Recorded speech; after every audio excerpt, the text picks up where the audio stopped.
Welcome back to the Constitutional Clarion. Now, a long time ago I worked for the New South Wales Cabinet Office, and there was an election in which, quite mysteriously, in one electorate, a whole lot of people, instead of putting a number beside their preference, wrote the letter S.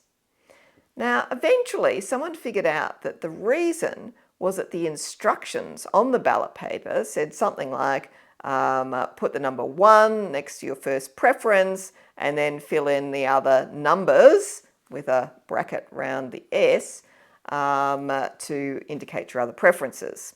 So people took that word numbers with brackets around the S to indicate that, yes, you had to put an S into the all the various squares instead of a number.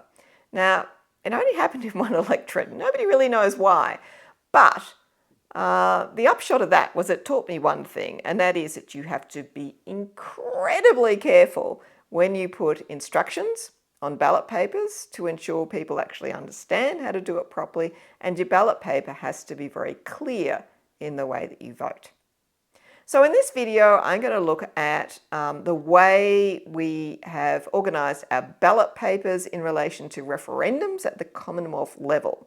So what are the rules for voting in a referendum at the Commonwealth level? Now, I'm going to try and avoid the whole ticks and crosses thing because at the moment, while I'm recording that, that's subject to current litigation. So I'm not going to directly address that, although it might indirectly pop up a little bit. All right, so let's go back to 1906 when the first legislation was enacted to deal with how you vote in a referendum.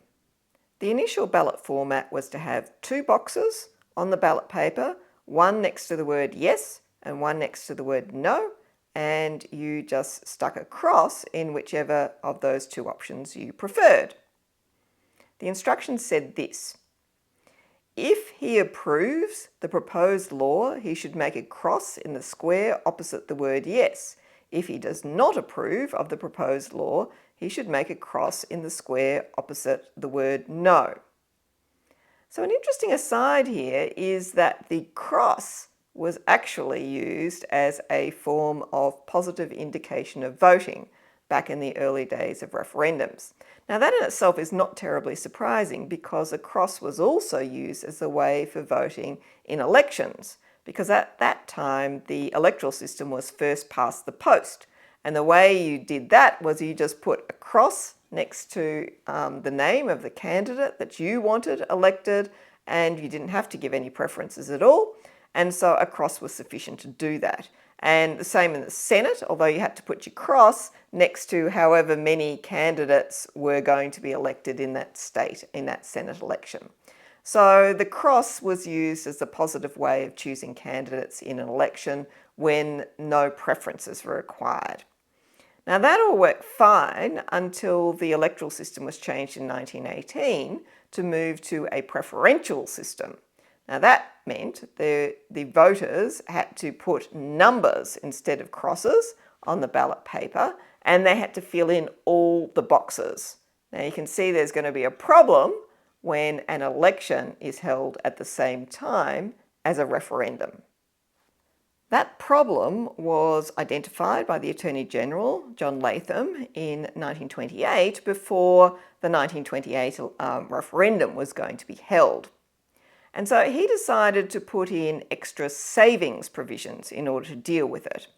So he proposed that the use of the number 1 shall be deemed as the equivalent of a cross on the referendum ballot where a referendum is held at exactly the same time as an election. To justify this change, Latham pointed to evidence that in previous referendums where they had been held at the same time as an election, where the election used preferential voting, there had been significantly higher informal votes. So he said in 1919, the informal vote was 9.7% on one question and 17.7% on another. And in contrast, in 1926, when the referendum was held separately from an election, there was only 3.3% informal vote. Latham also noted that the other approach would be to get people to vote by giving number preferences. So 1 for their preference in terms of yes or no, and then 2 for whichever one they didn't want.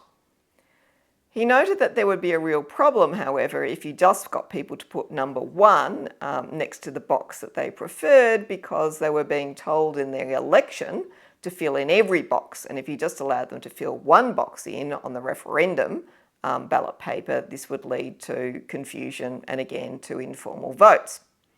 Now, the Leader of the Opposition, James Scullin, objected to Latham's proposal to just simply change the savings provisions and said, no, given that people are being told to fill in every box and to use numbers rather than crosses, it's just going to cause massive confusion if you're allowed to use a cross in a referendum. So we should require them to use numbers and require them to fill in every box. The government wasn't terribly keen on Scullin's proposal, but went away and had a think about it, spoke to the Electoral Commission and came back and said, okay, we agree to make those changes. And the consequence was, in order to vote yes, you had to put 1 next to the box that said yes and put 2 in the box that said no. Or if you wanted to vote no, you put 1 in the box next to no and 2 in the box next to yes. The idea being that you had to fill in all the boxes and you only use numbers. Having said that, they also agreed to put in a savings provision that said that if you just put a cross in 1 square, that was enough to indicate it was your number 1 and it would be valid. Or if you just put the number 1 in 1 square and you didn't fill in the other square, the savings provisions would save that vote. So that's how that law was passed, and that's how people voted in referendums up until the law was changed by the Menzies government in 1965. Again, the reason for changing the rules was because there was a forthcoming referendum. So this was 1965. The Menzies government did propose to hold a referendum in early 1966 about removing Section 127 from the Constitution and also about breaking the nexus between the two houses, the sizes of the houses. That referendum was later cancelled when Menzies resigned from being Prime Minister, and then was later re-held in a slightly different format in the 1967 referendum, which we all know about. Doug Anthony, who was the Minister for the Interior, said that the whole business about voting 1 and 2 to give your preferences in a referendum was simply confusing people. If you're asked whether you approve of a proposed amendment to the Constitution, the obvious answer to everyone is either yes or no. So he proposed instead that you put a single box on the ballot paper and you write in that box yes, or you write the word no. Now that avoided the problem of ticks and crosses. It avoided the problem of having to fill in every square because there was only 1 square, and that was put to the Parliament. Gough Whitlam agreed as Leader of the Opposition. He said the opposition supports this logical and clear amendment, and that was it. And so that was the provision that was passed, and that's the provision under which we still vote today.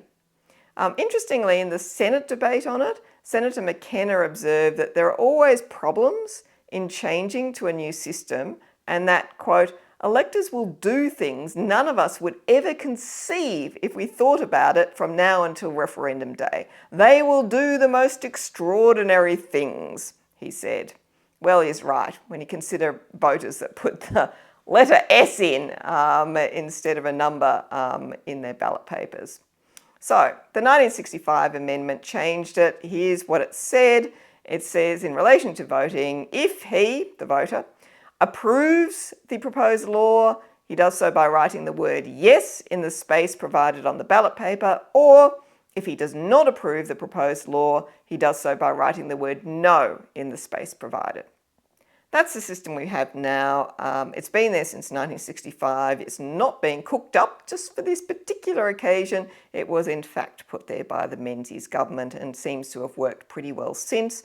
The last referendum we had back in 1999, the percentage of informal votes was extremely low, down to almost 1%. Okay, that's all I have to say for the Constitutional Clarion today. I hope you have found that interesting and informative, and I will see you next time. Goodbye.